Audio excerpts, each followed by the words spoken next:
السلام عليكم ورحمة الله وبركاته.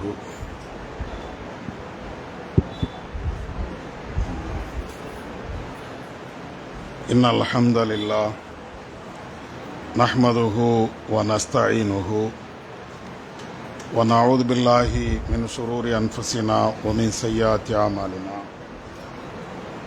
من يهده الله فلا مضل له ومن يضلله فلا هادي له.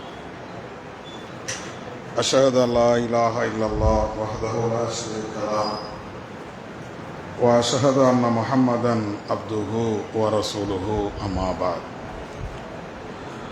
أعوذ بالله من الشيطان الرجيم. بسم الله الرحمن الرحيم. يا أيها الناس اتقوا ربكم الذي خلقكم من نفس واحدة وخلق منها زوجها وبث منهما رجالا كثيرا ونساء واتقوا الله الذي تساءلون به والأرحام إن الله كان عليكم رقيبا. கண்ணியம் நிறைந்த சகோதரர்களே, தாய்மார்களே, அல்லாஹ்வின் பேரருளால் புனிதமிக்க இந்த ரமலான் மாதத்திலே இறைவனும் இறை தூதரும் காட்டிய வழியின் பிரகாரம் அவனை வணங்கிவிட்டு அவனுடைய இல்லத்தில் நாமெல்லாம் அமர்ந்திருக்கிறோம். ரமலான் என்ற மாதம் என்றாலேயே உலகத்தில் வாழுகின்ற அனைத்து இஸ்லாமியர்களுக்கும் திருமறை குர்ஆன் இறக்கி அருளப்பட்ட காலம் என்பது அனைவரும் புரிந்த ஒன்று. எனவே ஏனைய மாதங்களை விட இந்த ரமலான் மாதத்திலே அதிகமாக குர்ஆனை ஓதுவதும் குர்ஆனுடைய செய்திகளை கேட்பதும் உலக முஸ்லிம்களுடைய வழக்கமாகவும் இருக்கிறது. இறைவனும் அதை விரும்பவும் செய்கிறான். அந்த அடிப்படையிலே திருமறை குர்ஆனோடு நம்முடைய தொடர்புகளை ஏற்படுத்தி கொள்ளக்கூடிய விதமாக ஒரு வசனத்தினுடைய விளக்கத்தை இன்றைய உரையில் நாம் பார்க்கலாம்.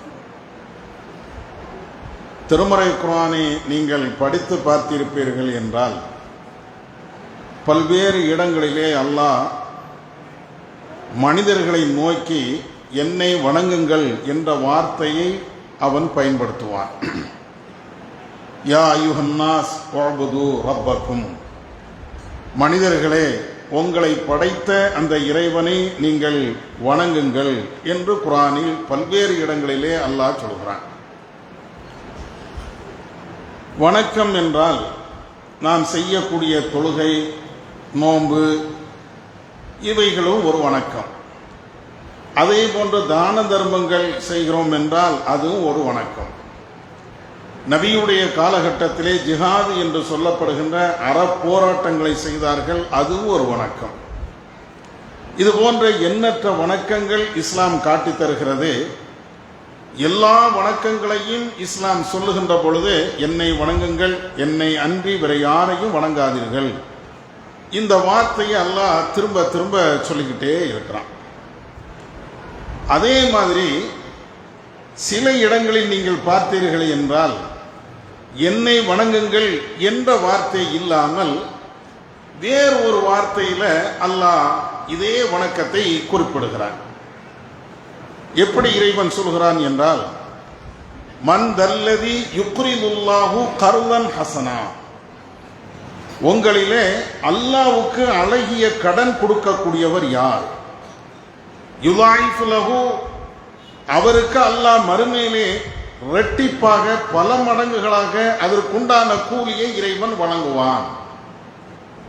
இன்னொரு இடத்துல அல்லாஹ் சொல்லும்போது அக்ரிதுல்லாஹ கர்தன் ஹசனா, அல்லாஹ்வுக்கு அழகிய கடனை நீங்கள் வழங்குங்கள் இப்படிம்பா.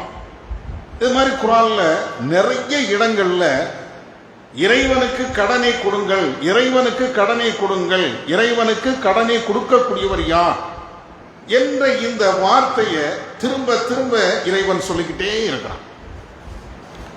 இந்த வார்த்தையை நாம பார்க்கும்போது யதார்த்தமாக மனிதன் என்ற அடிப்படையில் நம்முடைய உள்ளத்தில் ஒரு கேள்வி எழும்.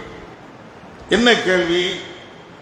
கடன் என்றால் மனிதன் இன்னொரு மனிதனுக்கு கொடுத்து உதவக்கூடிய ஒன்று, அவ்வளவுதான். மனுஷனுக்கு கொடுக்கக்கூடிய ஒன்றுக்குத்தான் கடன். எனக்கு ஒரு 50 ரூபாய் தேவைப்படுகிறது, உங்கள்கிட்ட நான் கேட்கலாம். உங்களுக்கு ஒரு 1000 ரூபாய் தேவைப்படுகிறது, என்னிடத்தில் கேட்கலாம். இது மனுஷன் செய்யக்கூடிய ஒன்று.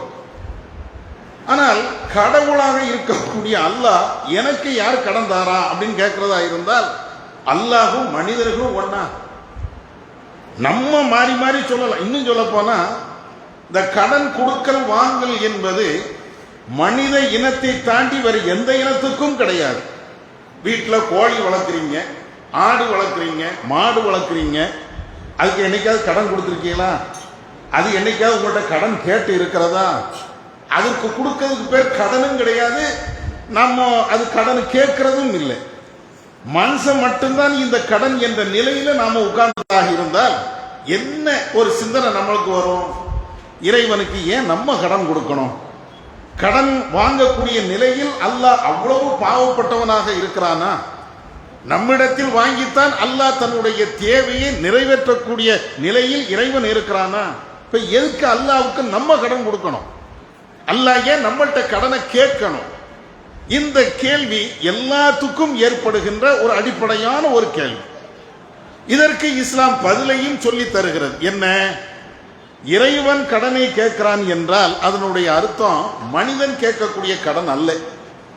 நம்ம ஒரு ஆள் இன்னொரு ஆளுக்கு கடன் கொடுக்கிறோம், வாங்குறோமே, அந்த அர்த்தத்தில் அல்லாஹ் கேட்கல. உனக்கு நீனே நன்மைகளை செய்து கொள்ளப்பா, அந்த அர்த்தத்தில் தான் இறைவன் சொல்லுகிறான்.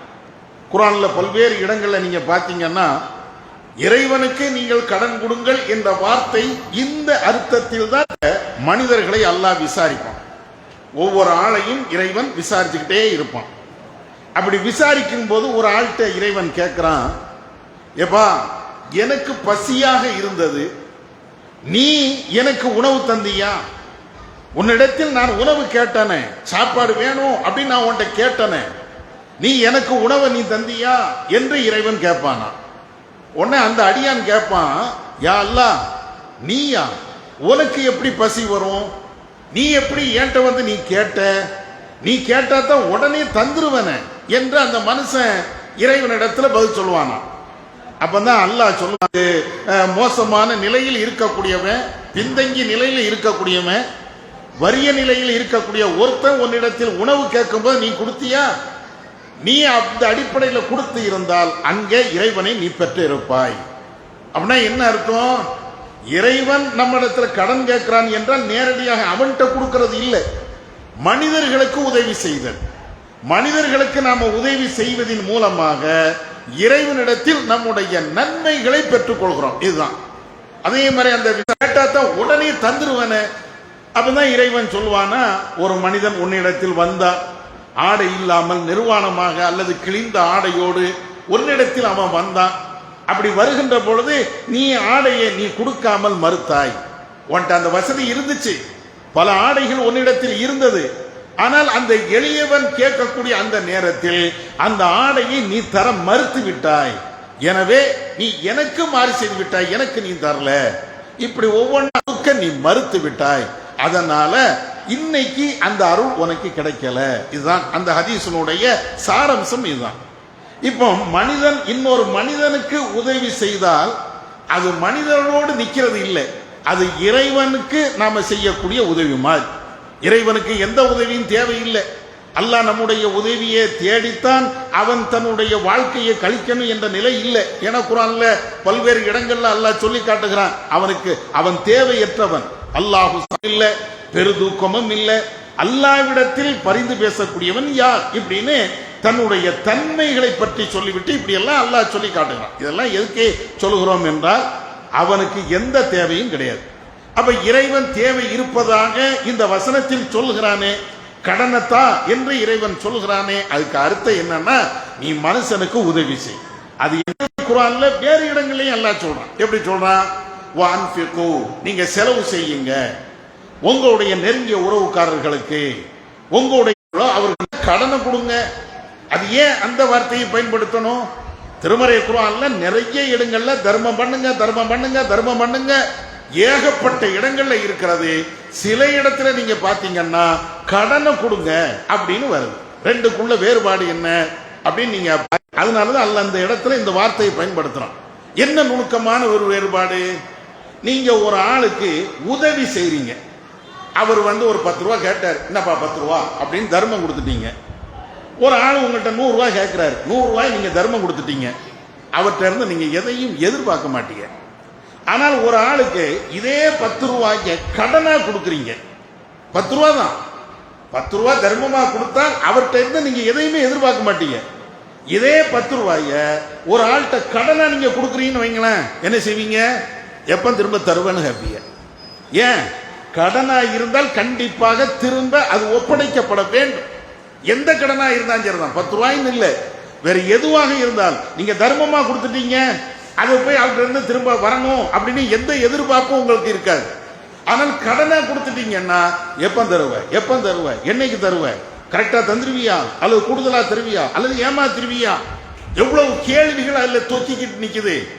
இறைவன் இதே மாதிரிதான் இங்க என்ன சொல்றான்னா, நீ மனிதர்களுக்கு உதவி செய், அது கடன் மாதிரி. கடன்னா என்ன? நீ ஒரு ஆளுக்கு தர்மம் கொடுக்கிற, உன் மனைவிக்கே நீ தர்மம் கொடுக்கிற, அவங்க திரும்ப தரணும் அவசியம் இல்லை. ஆனால் இறைவன் நான் அதுக்கு திரும்ப கண்டிப்பாக தருவேன். ஒரு மனுஷன்ட்ட நீ கடன் கொடுத்தால் அவன் எப்படி கண்டிப்பாக திரும்ப உன்னிடத்தில் ஒப்படைக்க வேண்டுமோ, வாங்கிய கடனை நிறைவேற்ற வேண்டுமோ, நிறைவேற்றுவது அவன் மீது எப்படி கடமையோ, அதே போல இறைவனுடைய பாதையில நீ தர்மங்களை செய்தால் அது கடன் என்ற அடிப்படையில் நான் வைத்துக்கொண்டு அதற்குண்டான நன்மையை கண்டிப்பா திரும்ப தந்துடுவேன். அதுதான் அதனுடைய வேறுபாடு. எல்லா இடத்திலையும் தர்மம் பண்ணுங்க தர்மம் பண்ணுங்கன்னு சொல்லக்கூடிய அந்த இறைவன் இந்த இடத்துல மாத்திரம் தர்மம் பண்ணுங்கன்னு சொல்லாம கடனை கொடுங்க அப்படின்னா என்ன அர்த்தம்? எப்ப நீ 10 ரூபாய் தர்மம் கொடுத்துட்டியா, அது எனக்கு தந்த கடன். நீ 100 ரூபாய் தர்மம் கொடுத்தியா, அது எனக்கு தந்த இறைவனாகி அல்லாவிடத்தில் கொடுத்த ஒரு கடன். அப்ப அதுக்கு என்ன? கண்டிப்பாக மறுமையில அது திரும்ப தந்தே தீர்வேன். உறுதியான ஒரு வார்த்தை. கடனை கொடுத்தா நீ எப்படி திரும்ப வாங்குவியோ, திரும்ப வாங்குவது அது உனக்கு எப்படி உரிமையோ, அதே மாதிரி நீ தர்மம் பண்ணிட்ட, என்னுடைய பார்வையில் அது கடன், அதை என்னிடத்தில் கேட்பது உன்னுடைய உரிமை, அதே மாதிரி அதை தருவதும் என்னுடைய உரிமை. அந்த அடிப்படையில் தான் குர்ஆன்ல பல்வேறு இடங்கள்ல இந்த தான தர்மங்களை பத்தி சொல்லும் போது கடனை கொடுக்கக்கூடிய ஆள் யாரு இருக்கிறீங்களா, மறுமையில அல்லாட்ட கேட்கலாம். இன்னொரு இடத்துல அல்லாஹ் மந்தல்லதி யுக்ரிலுல்லாஹ கர்லன் ஹசனா அக்ரிலுல்லாஹ கர்லன் ஹசனா அப்படின்னு அல்லாஹ் சொல்லிட்டு ஒமா துகத்திமு மின் கைரின் தஜிதூஹு இந்தல்லாஹ், இந்த வார்த்தையை அல்லாஹ் சொல்லுவான். என்ன அர்த்தம் இருக்கு? அல்லாஹ்வுக்காக வேண்டி நீங்க கடனை கொடுத்துருங்கப்பா அப்படின்னு சொல்லிட்டு இறைவன் சொல்லுவான். நீங்கள் எதையெல்லாம் மனிதர்களுக்கு நீங்கள் செய்து விட்டீர்களோ அல்லது இறைவனுக்காக என்னென்ன இபாதத்துகளை நீங்க செய்து விட்டீர்களோ அதை மறுமையில நீங்கள் பெற்றுக்கொள்ளலாம். கடனுக்கு அர்த்தத்தையும் அல்லாஹ் சேர்த்து சொல்றான். நீங்க என்னென்ன கடனாக நீங்க மனுஷனுக்கு நீங்க கொடுக்குறீங்க, கடன்னா இந்த கொடுக்கல் வாங்கல் கடன் இல்லை, நன்மையான காரியத்தை நீங்கள் எதையெல்லாம் முற்படுத்தி வைத்திருக்கிறீர்களோ இதனுடைய நன்மையை மறுமையில கண்டிப்பாக நீங்கள் பெற்றுக்கொள்வீர்கள். அவ்வளவு உறுதியாக நான் தந்துருவேன். கடனை கொடுத்தால் நீ திரும்ப எப்படி வாங்குவியோ, கடனை பெற்றவன் எப்படி திரும்ப கொடுப்பது அவன் மீது கடமையோ, அதே போன்று நீ செய்யக்கூடிய இபாதத்துகள், நீ கொடுக்கக்கூடிய தான தர்மங்கள் எதுவாக இருந்தாலும் அதை திரும்ப உன்னிடத்தில் ஒப்படைப்பது அல்லது அதற்கு பரிகாரமாக நன்மைகளை பெற்று தருவதே அது என்னுடைய கடமை. இந்த அர்த்தத்தில் தான் திருமறை குர்ஆன்ல பல்வேறு இடங்கள்ல இறைவனுக்கு நீங்க கடனை கொடுங்க, இறைவனுக்கு நீங்க கடனை கொடுங்க இப்படின்னு சொல்வது ரெண்டு அர்த்தத்துல அல்லாஹ் பயன்படுத்துறான். ஒண்ணு, இறைவனுக்காக நாம மக்களுக்கு உதவி செய்தல், இது ஒரு அர்த்தம், இது யதார்த்தமான அர்த்தம். இன்னொரு அர்த்தம் என்ன? கடனை நீங்கள் கொடுப்பதாக இருந்தால் கண்டிப்பாக திரும்ப பெற வேண்டும், அந்த உரிமை நம்மளுக்கு இருக்கிறது. அதே மாதிரி நாம மனிதனுக்கு இறைவன் சொன்னதின் அடிப்படையில் ஒரு நன்மைகளை செய்கிறோம் என்றால், அல்லாவுக்கே ஒரு நன்மை செய்கிறோம் என்றால் கடன் என்ற அடிப்படையில் இறைவன்ட்டு அதை வாங்கக்கூடிய உரிமை நமக்கு இருக்கிறது. அதற்கு பிரதிபலனாக சொர்க்கத்தை தர வேண்டும் என்ற கடமையும் அல்லாவுக்கு இருக்கிறது. இதுதான் இந்த வசனத்தினுடைய சுருக்கமான ஒரு விளக்கம்.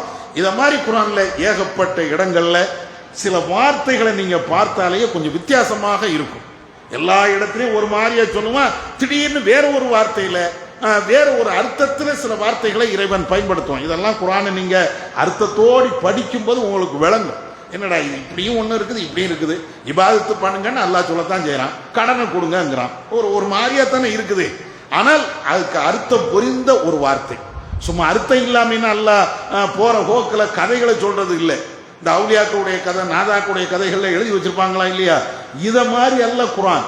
குர்ஆன் பேசுகின்ற ஒவ்வொரு எழுத்திற்கும் ஒவ்வொரு வார்த்தைக்கும் அர்த்தம் நிறைந்தது. நிறைய கருத்துக்கள் உள்ள ஒரு வார்த்தையைத்தான் குர்ஆன் இஸ்லாம் பயன்படுத்துகிறது. அந்த அடிப்படையில் இதையும் இன்றைக்கு ஒரு கல்வியாக, ஒரு அறிவாக நாம புரிந்து கொள்வோம். வல்லாஹ் நம்ம கேட்டிருந்த அடிப்படை செயல்பட அவன் அருள் செய்வானாக. வாஹிர் தஅவானா அல்ஹம்துலில்லாஹி ரப்பில் ஆலமீன்.